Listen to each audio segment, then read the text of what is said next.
Good morning sa inyo lahat at ito po second day namin dito sa may Ermita Hill, semento, barrio semento ang nakalagay po dito sa baler at yun nga po ito morning na morning pagkagising natin na maaga nagantay lang po tayo ng sikat ng araw at ayan po dumiretso na po tayo palabas at syempre tayo magwa-walking po tayo at ito nga po ayan pasikat na po yung araw diretso lang po ito umikot lang po tayo dito sa merong peaceport tapos dumiretso po tayo sa may Ermita Hills na napakataas po na nilakad ko. Dumaan sa may hagdan-hagdan ba to? At ito, ayan, dire-diretso lang po tayo. At nakita ko po dyan si Tita Leti nagwo-walking din. Pero doon po kami pumunta at nagpangabot. Doon po sa maraming bangka.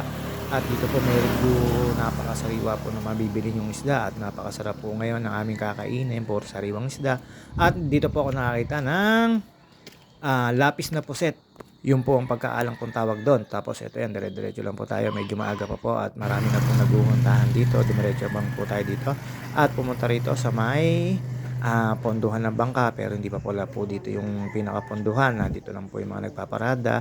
Or may nabot din po ako dito na nag-prepare para mamiwas. Nangangawil po sila. Ayun pa yung nakikita ko sa mga dagat-dagat na pangangawil. Ito po, wala po tayo nakita na galing po sa bangka. Nakita lang po natin mga isda ay yung nahuli na at nandun po sa istaka nila or pamilihan o ponduhan po. Ayun po talaga wala po kayo makikita dito sa bangka dahil wala naman po akong inabutan na nagpopondo ng bangka at puro nakaparada na po. Hindi ko po alam kung bakit ko at anong oras. At ito po dumaan po tayo sa covered court. Dito dumiretso na po tayo sa National Road at doon po tayo dumaan sa may kabila. Nagtanong po tayo sa mga tao rito or community na nakatambay na naguhuntahan at dito po pinagkakape pa ako. Sabi ko salamat po at ayan nagpasok po natin kaliwat kanan ang bangkang pang-isda at syempre may mga nakalagay pong pangalan doon sa kanilang body ng kanilang bangka at dito po yung unang ponduhan pero sarado pa po, wala pa po ako nakita mga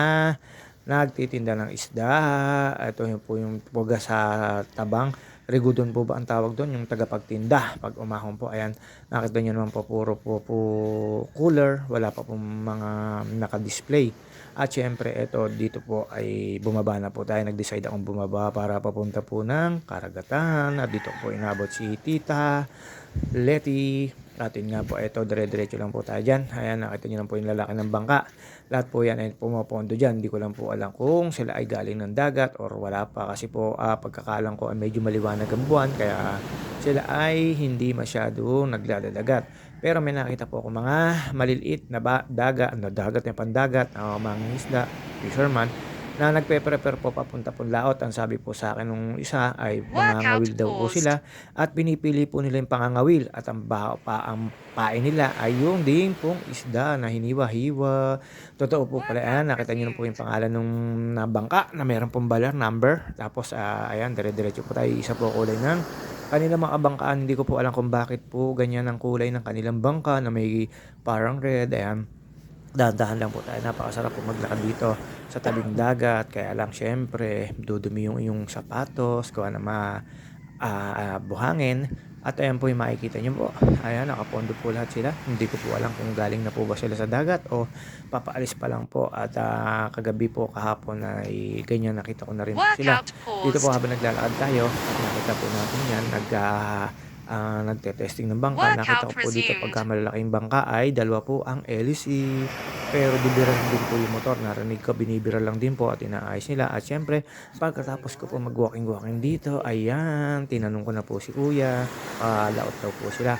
At naman daw po ngayon ay puro pangangawil lang po. Syempre, ayun lang. Tapos, pagkakausap po doon, diretso na po tayo sa National Highway, semento.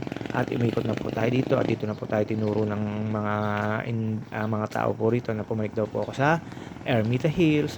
Pagpanik nyo po sa Ermita Hills, napakaganda pong tignan at kanyang angulo na pwede nyo po makita yung overview deck.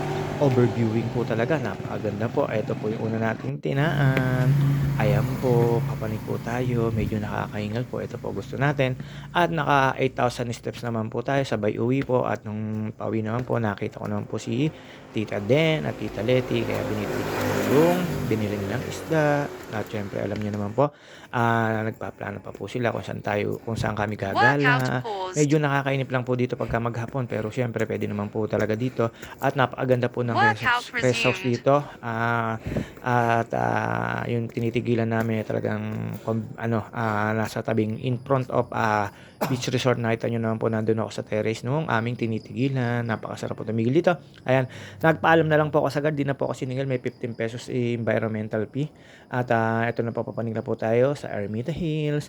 Makikita niyo po dito yung kanya-kanyang anggulo ng baler. Hindi ko po alam kung ano nakakasakop dito basta nandito po kami sa Ermita Hills at, ako lang po pala at ito po, yang kita na po 'yan. Ang pagkakaalam ko po ay Semento Barrio o basta yun po, yun po nakikita ko sa Google. Tapos eto, ayan, dito po tayo sa left side. Dito po sa may left side, ayan po yung makikita niyo at dito po ang maririnig niyo po Workout ay paused. puro agos ng alon, napakasarap at napakapayapa at siyempre alam niyo naman 'di maaaring hindi tayo magmamarites dito pero wala po tayong nakamarites. Malayong-malayo po tayo sa mga kamarites ko at siyempre shoutout nga pala po sa mga admin na nag-a-approve ng aking video, aking post at sa mga sumusuporta. Ito po yung other side. Ayan po, nandito naman tayo sa in between or sa gitnang bahagi ng side. Dito pong Baler, basta Ermita po ito, Ermita Hills na nandito po sa taas. Ayan po yung makikita nyo. Pasikat na po yung araw at syempre shoutout nga pala po sa mga nagpa-follow sa akin at yung pina-follow ko at yung nakipag-engage at mga nanonood at nagtitiwala sa aking Workout video. Maraming paused. maraming salamat po. At syempre alam niyo naman, nakita niyo naman papasikat na pasikat ng araw. Hindi pa po natapos ang aking pagwo-walking dito. Dito naman po tayo sa right side. At, pumanik din po ako dito sa may ano nila, sa may parang information. Ayan, kitang-kita niyo naman po yung sunrise. Napakagandang tanawin po niyan sa personal, akala niyo lang po kasi malayo tapos may araw. At ayun, sinisilip ko po yung Workout yung paused. information at pumunta po tayo. Ayan po ang tawag dito, ayan, Ermita Hills po. Meron pong environmental fee, ₱15 sa mga gusto pong pumanik. Meron naman pong daang kalsada, siyempre dun po ako sa daang ang tawag dito, hagdan. At pagkatapos po nun, ayan, eto po yun, diyan ko po nakita si Tita Den at si Tita Letty. At bumili po niyan, alam niyo naman ang dami pong isda Wow, at, yun. sariwang huli po at hindi ko na po natanong. Basta Galing. ayun, mga ka-JT, after po nun, magko-coffee break po tayo at ayan, bumili po sila ng pusit na lapis kung tawagin. At after po makabili ng pusit na lapis, eto, peeling tayo, mga ka-JT, coffee break. At pawis na po tayo diyan, 8,000 steps puwede na po. Ito po ang second day namin, mga ka-JT. Nagbabalak pa pong maghanap ng ibang pagsiswimmingan at siyempre alam niyo naman po tayo, ito po ang gusto natin, drive na merong gala, may staycation, ayan.